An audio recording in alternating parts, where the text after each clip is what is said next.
Anda kembali dalam iNews Prime, pemirsa. Kami undang Anda untuk juga bisa berpartisipasi bersama kami di line telepon 0213927456 di line telepon di 0213927456.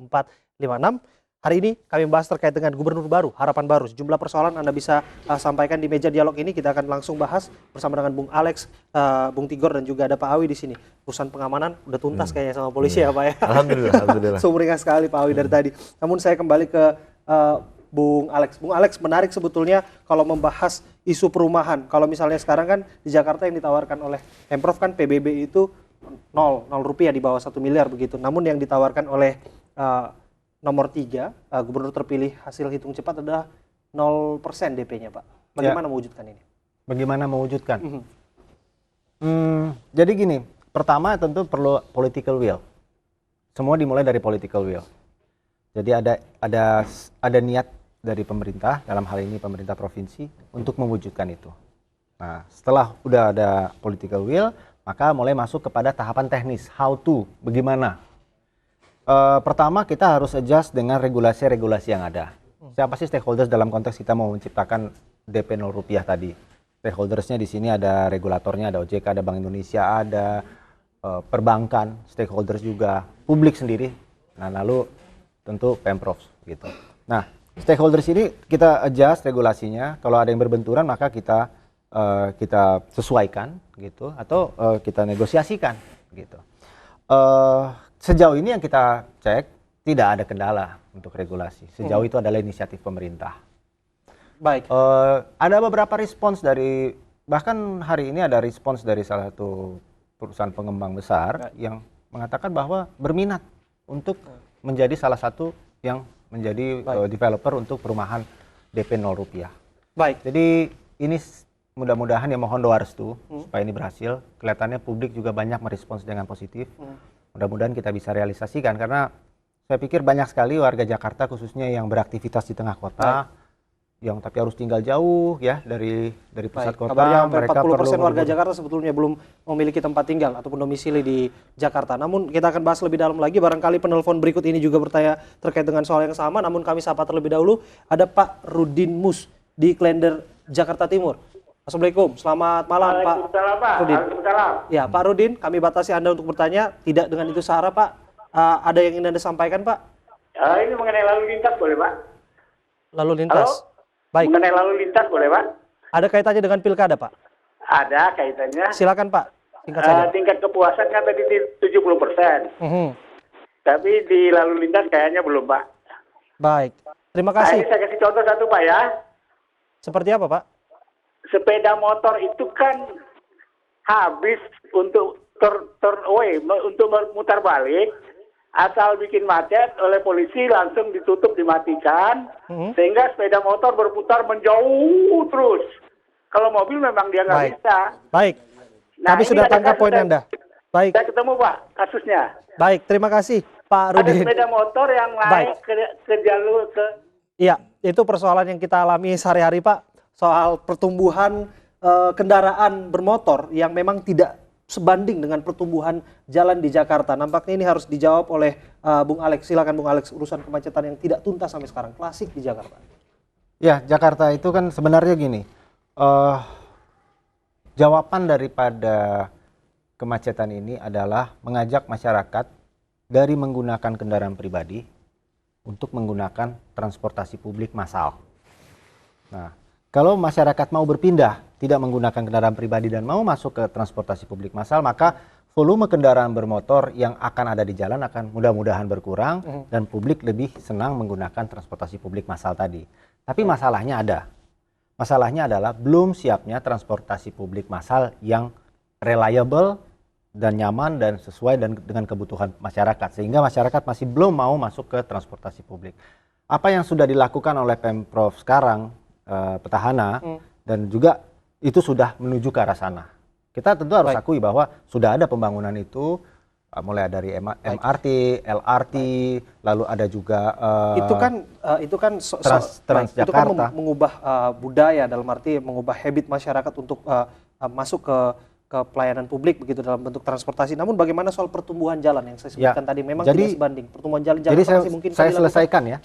ini kan mereka harus mau pindah ke transportasi publik. Berarti transportasi publik itu harus reliable. Jadi nomor satu itulah pembangunan infrastruktur transportasi publik massal. Harus dipercepat dan diselesaikan. MRT, LRT, Transjakarta dan lain-lain.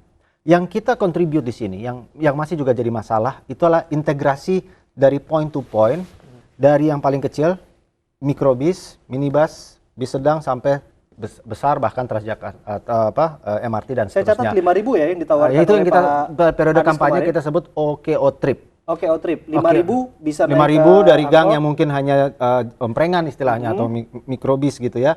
Lalu pindah ke jalan yang lebih besar jadi bis menengah, lalu pindah lagi ke Transjakarta atau mungkin nanti kalau MRT jadi atau LRT. Jadi terintegrasi dari point to point 5.000. Nah, itu akan membuat orang jadi lebih nyaman. Dan harus ada, masalahnya kan harus dibangun. Nah, gimana membangunnya itu yang paling di bawah yang masuk sampai ke gang itu juga di-empower dan di-integrate kepada sistem transportasi Jakarta yang dikelola oleh Pemprov gitu. Bung Tigor, komentar Anda soal ini? Ya, kalau saya selalu bilang 5.000 buat saya itu nggak penting. Tapi bagus, justru saya tantang waktu itu Anies Sandi itu 0 rupiah untuk naik angkutan umum massal di Jakarta untuk warga Jakarta. Bisa. Bisa, sangat. Dengan konsep integrasi tadi, ya kalau kita hitung semua dan ada rerouting, rute perjalanan rute trayek angkutan umum massal itu tidak sampai 40 triliun yang harus dikeluarkan dari APBD untuk membiayai orang Jakarta ya gratis. Sementara APBD kita kan 80 triliun. Ya. Dampak kemacetan Jakarta per tahunnya ada 186 triliun. Ya, kalau keluar saja 40 triliun ya dan semua mau menggunakan angkutan umum karena gratis, orang Jakarta dikasih kartu yang tadi dengan integrasi dia mau pindah-pindah dengan mudah. Saya setuju. Karena konsep integrasi itu sudah sejak lama didorong supaya dibangun dan sampai sekarang belum terbangun. Nah, itu dibangun dan semua orang Jakarta tinggal dikasih kartu. Kalau bilang oke trip, ya oke. Kasih satu kartu, misalnya saya mau naik apa aja, orang akan jadi lebih suka naik angkutan umum massal, hanya 0 rupiah. Dan itu kita sudah untung 126 triliun per tahun. Ada anggarannya intinya begitu. Saya ke Pak Awi. Pak Awi, Sangat realistis. urusan Dan itu budaya membantu tadi memang tugasnya Pak Awi sebetulnya nanti. tidak bisa lepas dari tangan aparat kepolisian yang selalu memantau dan mengawasi arus lalu lintas agar pengemudi bisa berbudaya baik ketika di jalanan. Bagaimana Anda menanggapi ini? Ya, memang betul sekali karena memang semua kembali ke saya lihat memang human-nya ya. Pemerintah sudah berusaha semaksimal mungkin.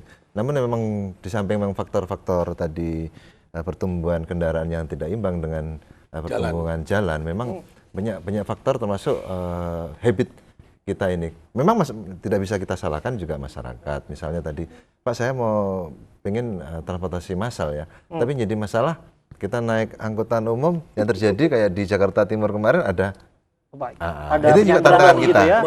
Kemudian juga kita tahu sendiri kan transportasi kita yang angkot kita, metro mini kita memang sangat-sangat tidak layak ya, tidak layak dan tidak tertib lah di jalan. Bisa hand in hand dengan Pemprov nanti layaknya seperti biasa. Terakhir hand in hand-nya nampaknya PR ini, Bung Tigor, soal ganjil genap ini nampaknya aparat kepolisian harus yang bisa connect dengan kepolisian adalah kita kebijakan pengendalian penggunaan kendaraan bermotor pribadi. Jadi angkutan umumnya bagus, tapi juga supaya ada habit yang bagus, warga tuh harus dipaksa, ya, dipaksa berpindah, dipaksa tidak mudah dan tidak murah menggunakan kendaraan pribadi apa?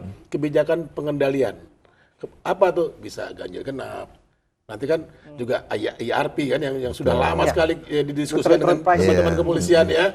Terus juga bisa tadi kebijakan parkir yang mahal gitu ya. Itu jadi angkutan umumnya disediakan, orang juga dipermudah, kita tidak mudah menggunakan kendaraan pribadi, dikendalikan, itu penting. Jadi itu kerjasama dengan kepolisian nanti ke depannya. Kerjasama dengan kepolisian, itu yang masih kita nantikan. Dan kami masih menanti juga partisipasi Anda pemirsa bersama kami di line telepon di 0213927456. Sekali lagi di 0213927456. Kita lanjutkan kembali berbincang bersama dengan Bung Alex. Bung Alex, biasanya kan pemimpin yang terpilih itu ada target waktunya. Misalnya 100 hari kerja. Ini sebetulnya memang nampaknya memang tidak mudah untuk diwujudkannya. Namun paling tidak kan sudah harus ada big line-nya, garis besarnya soal 100 hari itu apa yang nanti sudah akan dituntaskan. Saya pikir lebih baik kita serahkan ke Mas Anies dan Bang Sandi untuk nanti menjelaskan ya Mungkin saya tidak bisa mendahului, tapi tentu itu harus nanti akan disampaikan gitu. Tapi pada dasarnya saya senang kalau kita membahas dan mengevaluasi apa yang telah menjadi materi kampanye kami ketika kemarin, dan kita diskusikan di sini dan kira-kira gimana mewujudkannya. Saya senang momentum ini kan sebenarnya momentum diskusi di mana kita lagi tidak berpikir siapa, ini bukan lagi jualan kecap, ya kan? Kita tidak lagi kampanye. Ini saya tidak lagi kampanye kan. Jadi Nah, karena tuntutannya begitu besar. Kemarin itu kan tidak ada energi yang terlalu banyak untuk menggali technicality daripada masing-masing rencana program. Betul. Nah, saya pikir boleh juga momen ini dimanfaatkan untuk menggali technicality. Tadi udah bicara mengenai bagaimana melakukan pengelolaan bantaran sungai. Bantaran Ya sungai, kan? Tadi DP ada rupiah. ada ide yang kurang lebih satu konsep dengan kami dari Pak Tigor gitu. Baik. Ya. Lalu kita juga bicara tadi mengenai pengelolaan transportasi publik massal. Itu saya pikir Karena urusannya salah satu- sebetulnya menjadi menarik ketika katakanlah 40% tersebut berdasarkan hasil hitung cepat yang tidak memilih Pak Anies adalah warga Jakarta, dan warga Jakarta bukan hanya Pak Anies bukan hanya gubernur bagi yang memilih dia, namun juga gubernur bagi mereka-mereka yang bagi tidak memilih semua dia. warga Jakarta. Baik. Dan lantas serta-merta mereka juga ingin sebetulnya pembuktian dari Pak Anies itu seperti apa nanti, Bung Alex? Ya, jadi pembuktian itu salah satunya adalah apa yang kita sekarang sedang bicarakan. Tentu kita belum bisa membuktikan apa-apa sebelum Pak Anies dan Pak Sandi menjabat kan. Gubernur definitif. Tapi betul. kalau kita mau membahas apa yang sudah sempat dibicarakan Baik. dan ditawarkan sebagai program kerja, Baik. itu akan sangat menarik. Sangat-sangat menarik tentu saja. Dan kami mempersilakan Bung Tigor barangkali ada yang ingin disampaikan kepada tim Pak Anies yang nampaknya setiap hari juga berkomunikasi secara personal nih. Bung Alex ini juga dekat sebetulnya dengan Wagub terpilih Sandiaga Uno. Begitu. Silakan. Atau gini, saya mau coba bertanya tadi, satu konsep tadi yang angkutan umum Rp0, saya pikir itu juga harus dicoba dipikirkan untuk diwujudkan ya, itu jauh lebih bagus. Yang kedua masalah tempat tinggal tadi ya yang 0%, menurut saya juga mengusulkan kenapa nggak dirubah konsep rusunawa menjadi rusunami sekarang. Ya itu lebih jauh lebih bagus ya. Kok rusun, kok masyarakat Jakarta pengennya rumah tuh bisa nggak sih? Tapi ada juga keinginan masyarakat punya rusunami. Ya selain juga rumah tanah kan. Gitu. Rumah Tapi kan tapak. kalau lihat kondisi kota Jakarta nggak mungkin lagi semua dipaksakan kan dengan bangunan rumah di tanah, gitu ya. Oke, judulnya kan DP 0 Makanya. rupiah untuk rumah kan. Nah untuk makanya rumah saya tapak, kan? lihat misalnya kalau mungkinkah juga misalnya sekarang ini kan sudah banyak yang dipindahkan ke rusun nih sekarang. Itu dirubah. Karena ini suara-suara warga yang dipindahkan ke rusun ya karena digusur, itu dirubah menjadi rusunami. Ya jadi hak milik warga. Baik, barangkali kita Ya. persilakan Bung Alex. Ya, untuk memang saya sebenarnya sama, inline sekali karena yang dimaksud dengan DP 0 rupiah tentu adalah kepemilikan. Iya makanya nggak untuk rusun juga gitu yang sekarang sudah ditempati. Ya, jadi Nah, itu kan nggak perlu cari penghuni baru kan itu sudah konkret gitu loh. ya, kepemilikan tempat tinggal. Iya. Tempat tinggal itu tanda kutip rumah itu bisa landed ataupun bisa vertikal. Jadi saya pikir itu udah inline Pak. Memang Memang saya ya, tujuannya untuk rusun-rusun yang sudah ditempati sekarang gitu ya, yang mereka digusur ada di rusun Nawa di Jatinegara, di Pidus Elok, terus di Rawabuaya gitu ya. Ya. Itu kan masih sewa nih warganya sekarang kan. ya. Ya, Bahkan ada yang kenapa? utang. Hah? Bahkan ada yang belum Bahkan bayar ada yang sewa. utang gitu kan. Nah, bagaimana itu dijadikan warganya punya kesanggupan dan itu dijadikan hak milik untuk warganya. Gitu yang sekarang menghuni di sana gitu loh. Ya. Gimana? Saya pikir idenya menarik untuk kita nanti pertimbangkan Iya. Pak. Tentu teknis daripada kondisi dan status detail daripada bangunan-bangunan tersebut kan harus dievaluasi. Tapi sebagai konsep itu menarik Pak. Jadi itu kan menolong banyak sekali, Baik, berapa ribu Bapak, tuh. kita libatkan pemirsa terlebih dahulu ya. Apa yang ingin disampaikan? Sudah ada Pak Robiansa dari Penjaringan Jakarta Utara. Pak Robi, selamat malam. Halo, selamat malam Pak. Ya, apa yang ingin Anda sampaikan, Pak? Ya, kami ini masalah KJS loh Pak. Ya, apa masukannya Pak soal ini, Pak? Ya ini soalnya masalah KJS ini kita kan gratis Pak. Ini selalu dipersulit dan rumah sakit itu alasannya pemenuhan gitu Pak. Bagaimana solusi untuk ke depan Baik. gubernur yang baru? Baik, terima Terima kasih Pak Robiansa. Langsung saja Pak, Nampaknya jargon yang Anda sebutkan bukan KJS, bahkan KJS Plus. Bagaimana implementasinya nanti, Bung Alex? Tadi saya kurang menangkap masalahnya apa. Dipersulit. Kalau Pelayanan. masuk ke rumah sakit, selalu dibilang, jadi emang itu banyak juga pengaduan kami. Jadi masuk ke rumah sakit, karena dia kan KJS orang miskin ya, Ya. yang dibayar oleh Pemprov, itu kelas 3 penuh kamarnya katanya. Iya, ini kan Sulit lah mengakses. ya, berarti kan ini bisa kita kan nggak tahu ya masalahnya di mana. Kita harus lihat apakah masalahnya di sistem administrasi atau birokrasi yang terlalu berbelit, sistem administrasi yang belum rapi, atau apa gitu kan. Nah, berarti kan kalau kita nomor satu dalam proses pengelolaan masalah itu kan nomor satu adalah identifikasi masalah. Kita identifikasi dulu, kita urut dulu masalahnya di mana. Apakah sistem administrasi yang dibentuk itu masih belum rapi, sistem informasinya misalnya. Ataukah mungkin memang tahapan-tahapan birokrasi yang rumit gitu, Baik. yang dibuat sedemikian rupa sehingga malah mempersulit publik gitu. Nah, berarti harus ada perbaikan daripada administrasi itu atau daripada birokrasi itu, disederhanakan, administrasinya Baik. dibenahi, Terakhir dirapikan ke gitu. Pak Awi. Pak Awi, apa yang ingin Anda sampaikan soal agar masyarakat Jakarta tetap damai? Oke, bahwasannya inti demokrasi memang dari rakyat, oleh rakyat dan untuk rakyat. Abraham Lincoln, Presiden ke-16 Amerika Serikat. Betul sekali. Jadi apapun hasil pemungutan suara kemarin, pemenangnya adalah itu pilihan rakyat. Sehingga apapun yang terjadi, Kepolisian Negara Republik Indonesia harus mengamankan itu. Dan kita bisa lihat kan bahwasanya kita sangat komit ya Bapak Kapolri kita dari awal mengawal ini sampai kemarin kita lihat sama-sama kita di backup oleh TNI bisa mengamankan itu. Kita harapkan juga ke depan juga masyarakat juga bisa saling cooling down, kemudian introspeksi diri masing-masing, kemudian bisa sama-sama menerima bahwasanya inilah pilihan terbaik rakyat Jakarta ya.